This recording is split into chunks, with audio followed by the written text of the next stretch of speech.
तामाङज्यू, मोक्तानज्यू, रामेन्द्र तामाङज्यू, रुद्र सिटौलाज्यू लगायत यहाँ उपस्थित जसले यो हामी उभिएको ठाउँ अहिले बोल्न पाइरहेका छौँ भूमिदान, जसले यो त्यत्रो एउटा हाइवेमा परेको ठाउँमा त्यत्रो ठुलो मुख गरेर जग्गा दिनुभएको छ, त्यो जग्गा दिने धेरै दाताहरू त स्वर्गवास भइसक्नु भएको छ। त्यसमा पनि आदरणीय भाउजू मुना माया तामाङजी हुनुहुन्छ। उहाँहरूलाई म सरदार सुमनले सम्झिन चाहन्छु। जीवनमा मान्छेले लाने भनेको आफ्नो शरीर छोडेर गएपछि गरेको यहाँका पुण्य कर्म मात्रै हो। त्यसमा पनि सबैभन्दा ठुलो दान भनेको भूमिदान हो, अनि गौदान हुन्छ, अनि कन्यादान हुन्छ। यस्तो भूमिदान गर्नुहुने परिवारलाई म शिव 87 वार्ड नम्बर 4 को तर्फबाट हार्दिक आभार तपाईहरुलाई धन्यवाद दिन चाहन्छु।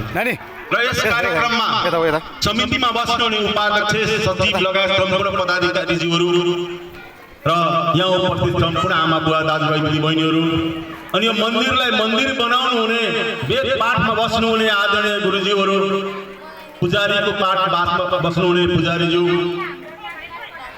आज हामी खुसीको क्षणमा छौँ। म त भन्छु मठ मन्दिर सबैको, मठ मन्दिर मानिसको, मानिस चेतनशील प्राणी, चाहे जुनसुकै गुम्बा होस्, मन्दिर होस्, शिवालय होस्, देवालय होस्, जुनसुकै होस्, त्यो मानिसहरूको यो 4 जात 36 थरीको फुलबारी हो। यहाँ सबैले हिजोका दिनमा हामी सम्झ्यौं यो खोलामा मनाइने छठ पर्व एउटा पश्चिमका मधेसी मुलका मान्छेहरूले मात्रै बनाउँथे।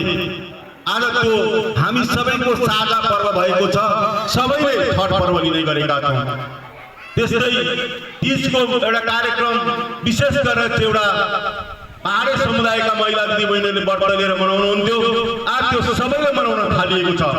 यसमा नै मैले के भन्न खोजेको भने यो सबै देवालयहरू, मठ मन्दिरहरू हामी सबैको बराबर हो, उत्तिकै दायित्व हो। तर यसलाई हामीले बुझ्नु जरुरी छ।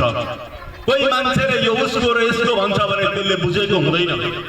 आधी गाग्रो पानी जहिले पनि थल्किन्छ, जब गाग्रो पुरा हुन्छ कहिले पनि हल्लिँदैन। त्यस कारणले गर्दा वेद भनेको सबै धर्मको खेद हो।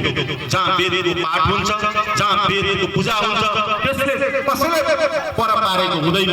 वेद भनेको चाहे जुनसुकैको होस्, चाहे त्यो क्रिस्चियनको होस्, चाहे तपाईको चाहिँ हिन्दूहरूको होस्, चाहे बौद्ध मार्गीहरूको होस्, चाहे तपाईको जुनसुकै धर्मावलम्बीहरूको होस्, वेद सबैको एउटै हो। तर त्यसको भाषा मात्रै फरक फरक गरिएको हुन्छ। त्यस कारणले गर्दा यो वेद नमान्ने वेद नै हाम्रो धर्मको भेद हो। त्यस कारणले गर्दा